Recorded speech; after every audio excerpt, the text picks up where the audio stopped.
Hello everyone. All right, today on the 5-minute warm-up, we're going to be talking about the Chicago Marathon. It is coming up on October 10th, and I know a lot of you guys are running. It might be your first marathon back during the pandemic, and so you want to do a great race.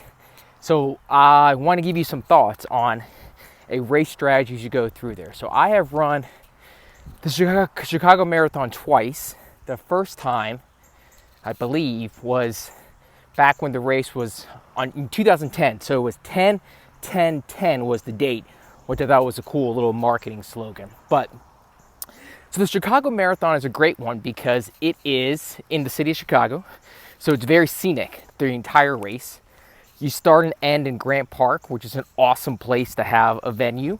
And you get to run through all the different neighborhoods of Chicago. And so you're constantly entertained. And I think most importantly, the reason people like it is because it is a flat course.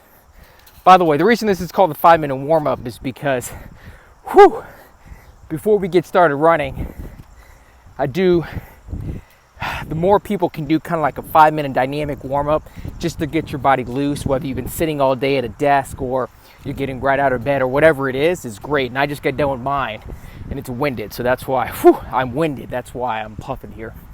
But okay, so the Chicago Marathon, great race because it's a flat course. There really aren't any hills. I think there's one small rise when you go over the Chicago River, and that's it. Like, there's nothing. It's a flat course. But that can be challenging because you're not getting a lot of variation in your muscles. And so you're constantly running flat. You're not getting the up and downs where you can alternate between your glutes, your quads, your hamstrings to power your effort. So the first tip is try to create muscle variation yourself. And what I mean by that is once you get into a rhythm, play with your stride a little bit. Focus on saying, okay, for this mile, I really want to activate my glutes.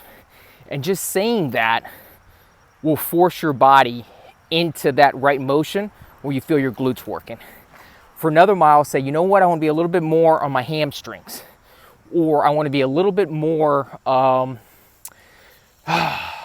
maybe more on the front of my foot to get some of the quad effort in, not for that long.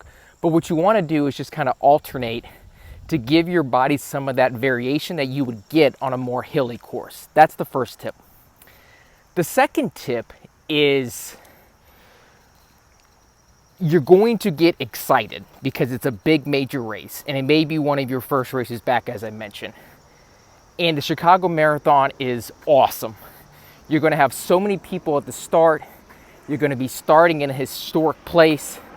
And you're going to be starting on roads that are kind of narrow. And so you're going to be in a big group of people. And you're going to get excited. Don't. Stick to your race plan. You don't want to be faster than your goal marathon pace. Really ever. Because there's not variation in the topography. This is your chance to work your plan, which was a specific marathon pace, and run that plan.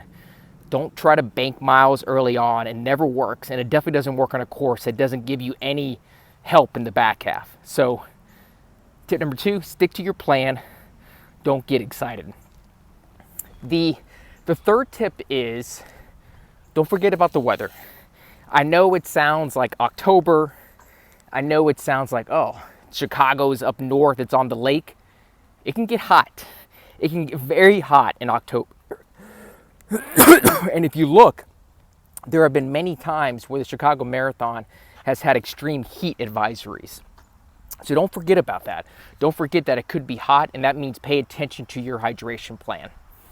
And the final tip I would say is that the hardest part of the race, hardest part of any race, is the last part of the marathon. But what makes the Chicago Marathon even harder are 2 components. The first one is it gets very boring in the back half of the race. And it's a relative boring, meaning that there's still fun neighborhoods you're running through, but the crowds are going to thin because now you're running south of the city. You're out of the more populated areas with more active neighbors. And so it's going to seem a lot quieter right when the marathon's getting tough. Know that in your head, that all that rancorous yelling and screaming you're going to experience for the first part of the race, it will go away in the back half, mile 16 onwards. It's gone. Don't be discouraged by that. Know that's going to happen, and be prepared for that, and be prepared to find your energy from the runners around you and from your own training. And that's what I think makes the marathon hard, is that part right there, that you can't rely upon the energy in the Chicago Marathon in the back half, because it goes away. It's a tricky component of the race. And the final one within that is that very last part of the Chicago Marathon towards the finish line. It's uphill, which is mean. That's why you see so many great epic finishes with the pros, because they do a couple of those turns and they come up, and it's an uphill run, and it's a hard hill actually. So I guess there are two hills, and the second one is right at the finish line. So it's hard, but at that point you've worked so hard. Just know it's going to be hard. It's not the hardest hill you ever ran, but it's going to feel like it. Just push through it. You'll be fine. Best of luck to everyone running the Chicago Marathon. Let me know how it goes. If I can help you anyways, let me know as well. Until then, I hope everyone has a good training day.